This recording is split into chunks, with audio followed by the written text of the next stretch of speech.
नमस्कार दोस्तों, पूज्य ज्योतिष कार्यालय यूट्यूब चैनल में आप सभी का बहुत बहुत स्वागत है।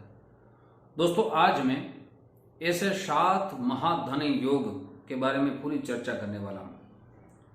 ज्योतिष शास्त्र के महान ज्योतिष आचार्य पराशर जी का ये 7 महाधन योग के बारे में शास्त्र में पूरी तरह लिखा गया है।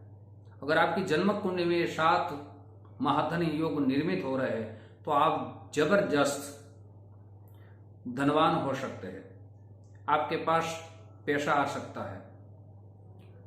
दोस्तों, पैसे के बिना जीना इस कलयुग में बहुत ही कठिन है। यस्या स वित्तम सनर कुलीना स पंडिता सुतवान गुणगण स एव वक्ता स च दर्शनीय सर्वे गुणा कांचनम आश्रयन्ते। धन के बिना जीना बहुत कठिन है। अगर आपके पास धन होगा तो आपके पास सब कुछ होगा। इसलिए आज मैं आपके सामने पराशर के लिखे गए 7 महाधन योग के बारे में चर्चा करूंगा। आप अपनी जन्म कुंडली दोस्तों निकालें, देखें। शुरुआत में सरलता से करूंगा, आपको समझ आ सके। दोस्तों, आपकी जन्म कुंडली में अगर पंचम भाव में, पूरा सुनिए दोस्तों, अगर पंचम भाव में 2 या 7 लिखा है और वहां शुक्र विराजित है, और लाभ भवन में एकादश भाव में अगर दोस्तों मंगल विराजित है तो दोस्तों मुझे लग रहा है आपके जीवन में बहुत ही संपत्ति आ सकती है। दोस्तों, यहां देखा जाए तो शुक्र अपने ही भाव में है और सामने यहां मंगल की दृष्टि आ रही है। तो आपको प्रश्न होगा कि पंचम भाव से संपत्ति कैसे आ सकती है। दोस्तों, आप यहां देखेंगे तो चतुर्थ भाव जनता का भाव माना गया है और दशम भाव है वो भी जनता का माना गया है। तो आपके पास संपत्ति आएगी, लेकिन हर प्रकार से आएगी और जनता की संपत्ति आपके पास आएगी। आप बड़े धनवान हो सकते हैं। लेकिन दोस्तों, यहां एक दूसरी बात भी जाननी जरूरी है कि यहां अगर शुक्र अपने ही भाव में है तो चरित्र में थोड़ी कमजोरी आ सकती है। दोस्तों, यहां मैं जो बात कर रहा हूं धनवान योगों की बात कर रहा हूं, ये पूरा समझिए। ऐसे दोस्तों 7 पहला योग की मैंने बात कर दी, ऐसे और 6 योग की बात करूंगा। उनसे पूर्व मेरी एक छोटी सी गुजारिश है, जो मेरे नए दोस्त मेरा चैनल देख रहे हैं, दोस्तों अगर इस चैनल को आपने सब्सक्राइब नहीं किया एक बार जरूर सब्सक्राइब कर लीजिए।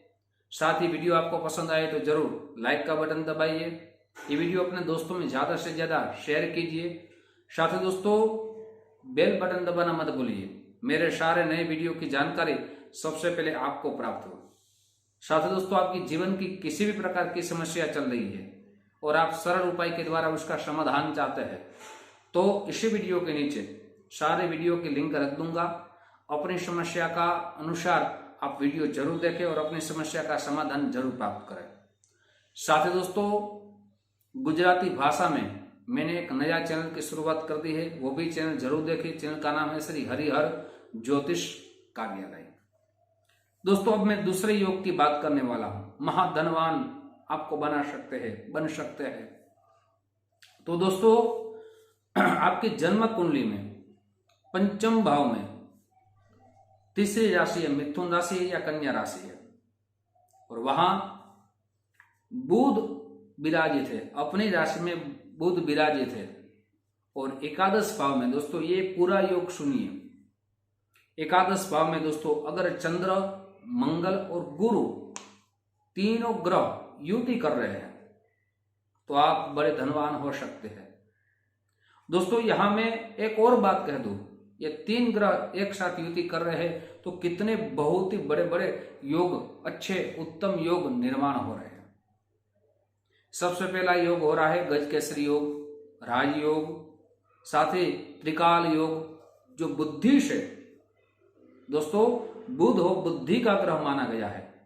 आप जो धन कमाएंगे अपनी बुद्धिमत्ता से अपने जीवन में आप धन कमाएंगे और अपनी बुद्धि से जो काम करते हैं वो ज्यादातर आगे बढ़ते हैं, स्वयं से आगे बढ़ते हैं कि यहाँ योग निर्माण हो रहा है। दोस्तों अब मैं तीसरे योग की बात करने वाला हूं। आप अपनी जन्म कुंडली जरूर देखें। दोस्तों अगर आपकी जन्म कुंडली में पंचम भाव में अगर 5 लिखा है और वहां सूर्य विराजित है, अपनी राशि में सूर्य विराजित है, और एकादश भाव में लाभ भवन में जो जो योग बता रहा हूं दोस्तों, पंचम भाव एकादश भाव में सारे योग निर्माण हो रहे हैं। एकादश भाव में शनि, गुरु और चंद्रमा 3 ग्रह युति कर रहे हैं, तो यहां महाधनवान होने का योग निर्माण हो रहा है। लेकिन दोस्तों एक प्रश्न होगा, शनि चंद्र का विष योग निर्माण हो रहा है, सही बात है दोस्तों। जहां मान होगा वहां सम्मान भी होगा, जहां नाम होगा वहां अपमान भी होगा। दोस्तों समाज में अगर आपके पास कोई मान अपमान कर रहा है तो यहां पैसे की कोई वजह नहीं है। आपके पास पैसा तो आएगा, लेकिन अपमानित होने के कारण भी आ सकता है, यह भी वजह हो सकती है। कुछ ऐसे काम की वजह से भी हमारे जीवन में पैसे आ सकते हैं। तो यहां पैसे आने के मैं धनवान होने के योग के बारे में चर्चा कर रहा हूं, और दोनों साथ चल रहे हैं दोस्तों। मान अपमान, सम्मान, नाम, ये सब साथ में चलते हैं। और साथ दोस्तों यहां संघर्ष योग का भी निर्माण हो रहा है। अब दोस्तों मैं यहां तीसरे योग की बात करने वाला हूं, माफ करना दोस्तों, चौथे योग की बात करने वाला हूं।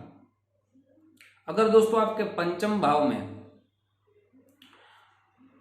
अगर एकादश लिखा है, माने शनि की राशि, कुंभ राशि या मकर राशि, और शनि वहां उपस्थित है, और एकादश भाव में सूर्य और चंद्रमा दोनों साथ में युति कर रहे हैं, तो भी यहां महाधनवान होने का योग निर्माण हो रहा है। यहां भी दोस्तों यहां देखेंगे तो अमावस्या दोष लग रहा है। पैसे तो आएंगे, धनवान तो बनेंगे, लेकिन मन की शांति की यहां कमी आ सकती है। साथ ही दोस्तों शनि और चंद्रमा की यहां विष योग भी निर्माण हो रहा है, लेकिन इस योग के कारण दोस्तों आपके पास धन जरूर आएगा, यह पराशर का लिखा गया है। साथ ही दोस्तों अब मैं षष्ठम योग की बात करने वाला हूं, जो आप पूरा सुनिए। महाधनवान होने का योग।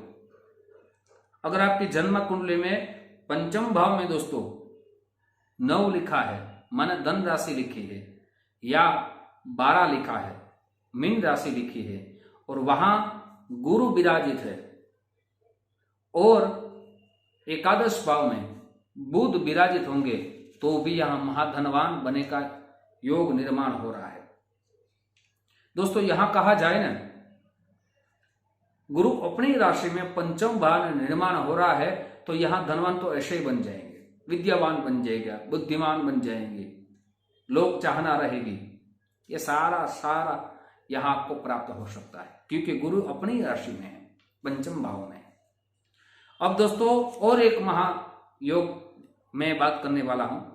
अगर दोस्तों आपकी जन्म कुंडली में पंचम भाव में 1 लिखा, माने मेष राशि है या वृश्चिक राशि है, और वहां मंगल है अपनी राशि में, और शुक्र विराजित है, कौन से भाव में? एकादश भाव में शुक्र विराजित है, तब भी महाधनवान होने का यहां योग निर्माण हो रहा है।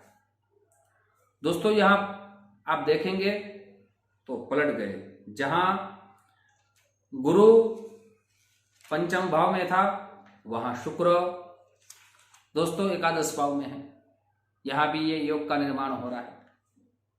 अब लास्ट योग की बात करने वाला हूं दोस्तों, महाधनवान होने का योग।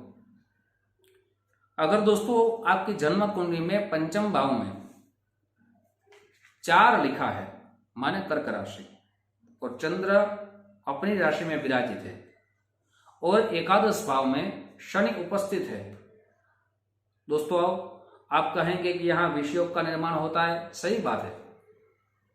शादी में परेशानी आ सकती है, शादी टूट सकती है, लेकिन दोस्तों यहाँ धनवान होने का योग निर्माण हो रहा है, आप धनवान होंगे।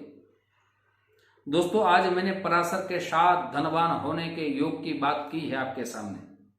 आपको कैसी ये लगी ये जानकारी, आप जरूर मुझे कमेंट्स बॉक्स में अपना अभिप्राय जरूर लिखें। साथ ही दोस्तों अब मैं सीरीज चालू करने वाला हूँ नवरात्रि पे हर दिन आपको कौन सी पूजा करनी चाहिए, माँ भगवती को कौन सा भोग लगाना चाहिए, माँ की आराधना कैसे करनी चाहिए, ये सारी बातें मैं सीरीज चालू करने वाला हूँ कल से। आप सारे वीडियो जरूर देखें और नवरात्रि पे माँ भगवती की उपासना जरूर करें, अपना कल्याण करें, अपने परिवार का जरूर कल्याण करें। दोस्तों ऐसे ही जानकारी आपके सामने मैं रखता रहूँगा। आप जो हमें प्यार दे रहे हो उस प्यार के लिए आप सभी को दिल से बहुत बहुत धन्यवाद। यूट्यूब के माध्यम से फिर हमारी मुलाकात होगी और ऐसी जानकारी आपके सामने रखता रहूँगा। फिर से जय श्री कृष्ण, महादेव हर।